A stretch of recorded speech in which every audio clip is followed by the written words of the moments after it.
யார் வருவாங்கன்னு ஃபர்ஸ்ட் பாப்போம். சிஎஸ்கே. என்ன சிரிக்கிற? இல்ல அவ்வளவுதான். டாப் 4 என்ன சொல்லு, நீ என்ன நினைக்கிற? ஆர்ஆர் கண்டிப்பா பிளே ஆஃப் போகும். ஆர்ஆர் நல்ல டீம், ஸ்ட்ராங்கான டீம், ஒரு ஸ்டார் பிளேயர் இல்ல, அவ்வளவுதான். அதனால யாரும் அந்த டீமை பத்தி பேச மாட்டாங்க. மத்தபடி கன்ஃபார்ம் பிளே ஆஃப் அடிச்சிரும். ஆனா against a mighty fine Mumbai. LSG இருக்காங்க. எல்எஸ்ஜி ஓபனிங் பண்ணவே தெரிஞ்சு போச்சு. எல்எஸ்ஜி உள்ள வராது. ஓபனிங் ஆனா அவன் உள்ள மிச்சில் மார்ஸும் இன்னொருத்தவன்டா மார்க்ரம் 2 பேரும் போன வருஷம் பயங்கரமா ஓப்பனிங் கொடுத்தாங்க. அந்த ஓப்பனிங்கே கண்டினியூ பண்ணா கண்டிப்பா அவனுக்கு பிளே ஆஃப் எதிர்பார்த்தோம். ஆனா இந்த வருஷம் எதுக்கு இந்த முடிவு எடுத்தானு தெரியல. ரிசர்வ் பண்ணிட்டு ஓப்பனிங் இறக்கிட்டு சொலப்பு சொல்லிட்டு இருக்கானுங்க. மிச்சில் மார்ஸே ஃபார்ம்ல இருக்க மாதிரியே தெரியல. அவனே ரீசெண்டா ஒரு நாக் ஆடுவான் கண்டிப்பா. பெருசா சொதப்ப மாட்டான். ஆனா அவன்ட்டு பெரிய இன்னிங்ஸ் தேவை. ஆனா டீசெண்டா ஒரு நாக் ஆடி எஸ்ஆர்ஹெச் நல்ல டீம் தான். என்ன நல்ல டீம். பவுலிங் தான் மொக்கையா வச்சிருக்கானுங்க. பவுலிங் இல்ல அவங்கள்ட்ட யாருமே இல்ல. பவுலிங் மொக்கையா இருக்கு. கமின்ஸ் ஒரு ஆள் உள்ள வந்தானா அந்த பவுலிங் யூனிட்டே மாத்திடுவான். அந்த கான்ஃபிடன்ட் தான். மத்தோர அடி உழுவுதே. கமின்ஸ் வந்தாலும் கேப்டன்சி முக்கியமான விஷயம் தம்பி. இது நல்ல ஓவரா இருந்தாலுமே அவனுக்கு எப்படி ஓவர் தராங்கிறது தான் முக்கியம். கண்ட நேரத்துல தரக்கூடாது. இஷான் கிஷன்லாம் எதுக்கு கேப்டன்சி பண்ணிருக்கான்? ஆளாளுக்கு பெரிய நீங்க தான் பெரிய ஆரிங்க இருக்கிற பறக்கும் போது 6-7 மூளை வச்சு உங்களுக்கு படைச்ச மாதிரியும் நாங்கெல்லாம் களிமண் நம்ம வச்சிருக்கிற மாதிரி மண்டைக்குள்ள ஒழுங்கா இருக்கணும். சும்மா இங்க தேவையில்லாத வேலையெல்லாம் பேசிட்டு கூடாது. சும்மா அங்க வந்துட்டு பேசுறது அவன் வந்து யோசிச்சு பாருங்க. பேட்டிங் ஆனா வலுவா தான் இருக்காங்க. பேட்டிங் நல்லா தான் இருக்குது. 300-200 அடிச்சுமே போட்டு கொடுக்குறானுல்ல. அதான் அதுதானே பிரச்சனை. இங்க 200 அடிக்கிறது பிரச்சனை இல்லை. 200 அடிச்சு அது கரெக்டா இருக்காதுன்னு தான் பாக்கணும். 200 அடிச்சாலும் போட்டு கொடுத்துறாங்கல்ல. அப்படி பார்க்கும்போது கொஞ்சம் கஷ்டம் தான். 4வது chance either Mumbai or RCB. எனக்கு என்னமோ இந்த டைம் ஆர்சிபி வர மாட்டாங்க.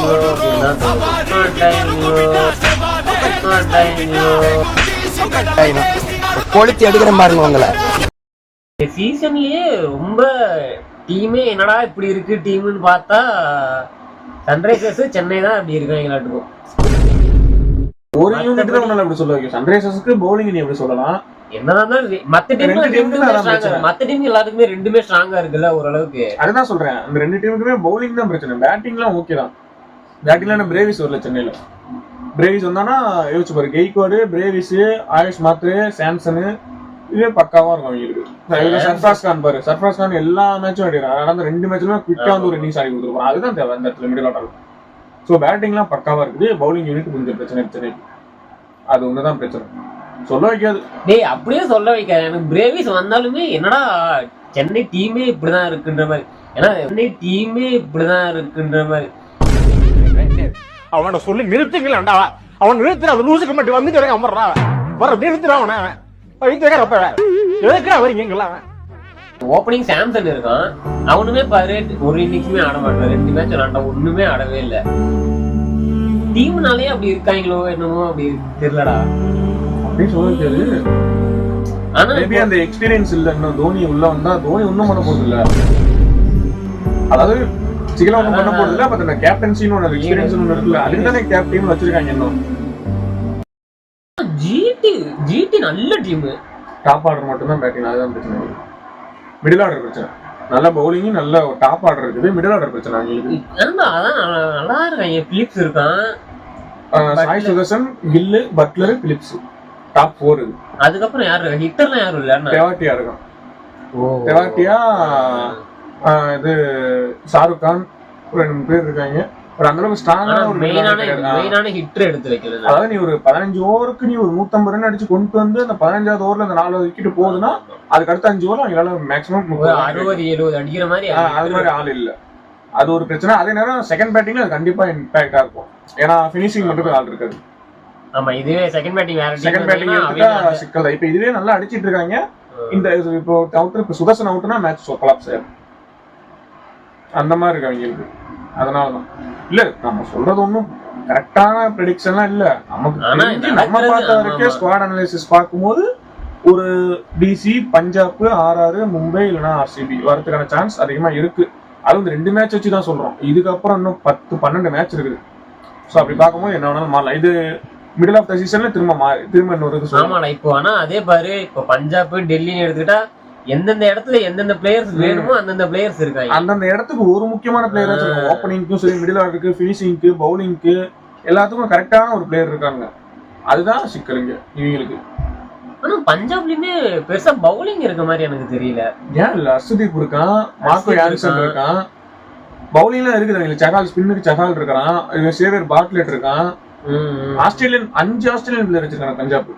துவாரசிஸ், சேவியர் பார்ட்லெட், அதுவும் அந்த காப்பர் காலனி. இங்கிலீஷ் வைக்கிறாங்களா? இங்கிலீஷ் ஏன் வைக்க மாட்டாங்க? வைக்காது. நீ அவனுங்க பொண்ணுங்க வச்சிருக்காங்க, காப்பர் காலனி வச்சிருக்காங்க. அவன் தான் கன்ஃபார்ம் சொல்லிட்டாங்க சீசன் ஃபுல்லா டாப் 3 வந்து அனுப்புவாங்க, 3ஆவது வந்து அனுப்புறாங்க. அவனுக்கு இங்கிலீஷ் பரவாயில்லையாடா?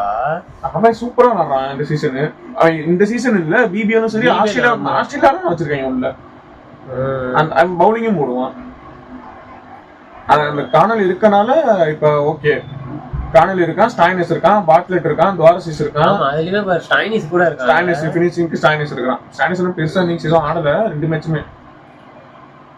அதான்டா ஸ்ரேஷரே போகுண்டா. அவன் பாரு தனியாதான் நின்று எந்த ரோலுக்கு எப்படி ஆடணும், எந்த இன்னிங்ஸ் எப்படி ஆடணும் கரெக்டா ஆடான்டா அவன்.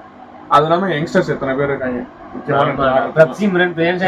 ஓப்பனிங்கே பாரு, அவங்க ஸ்ட்ராங்கா இருக்காங்க. பெருசா சொல்ற மாதிரி இல்லைனாலும் அந்த ஓப்பனிங் ரோல செம்மையா பண்றானுங்க அவனுங்க 2 பேரும். கரெக்டான டீம். அவன் வந்து பெரிய டீம்னு இல்லாம மொக்க டீம் கரெக்டா, அதாவது கன்ஃபார்ம் உள்ள போறதுக்கு தகுதி இருக்க டீம். ஸ்ரேஷ் உண்மையாலுமே செம்மடா அவன். இந்தியாவுக்கே கேப்டன்சி பண்ற கெப்பாசிட்டி அவனுக்கு இருக்கு. மாட்டானுங்க. என்னோட டாப் 4 சொல்லட்டுமா? மும்பை, டெல்லி, பஞ்சாப், கொல்கத்தா 4 டீம்டா. எது நீ கொல்கத்தா சொல்ற? அப்புறம் நல்லா விளையாடுவாங்க. நீ இந்த ஆட்டோ பின்னாடி எழுதிட்டு ஸ்கோர் பண்ணக்கூடாது. சும்மா எதனா அப்படி சொல்லி அப்படியே சம்பந்தம் இல்லாம பேசக்கூடாது. இங்க அது வேற வீடியோல பேசலாம். நல்லாதான் விளையாடுவாங்க. மூடு நல்லா விளையாண்டா எதுக்கு இப்ப 9ஆவது இடத்துல இருக்காங்க? கண்டிப்பா உள்ள வரும். டீம் பாரு, அஜின்கியா ரகானே, கேமரன் கில், ரிங்கு சிங், ஏன்டா ஃபின் ஆலன் இருக்கான். பவுலிங் பாரு, வருண் சக்கரவர்த்தி, சுனில் நரேன், முசாரா பண்ணி இருக்காப்ல. வேற என்ன, ரிங்கு சிங் இருக்கான். செம்ம டீம், கண்டிப்பா உள்ள வரும். உங்க கூட என்னைக்கு ஒரு கொல்கத்தா கூட என்னைக்கு மேட்ச் உங்களுக்கு? ஒரு நிமிஷம். ஏப்ரல் 19 இன்னொரு வீடியோ போடுறோம் ராஜஸ்தானுக்கும் கொல்கத்தாக்கும். அவ்வளவு தூரம் நீ ஏன் போற? 7ஆம் தேதி உங்களுக்கு எங்களுக்கும் இருக்குது. 7ஆம் தேதி இன்னொரு வீடியோ போடுறோம். 7ஆம் தேதி அந்த வீடியோல நீ ஆறு மாத்தா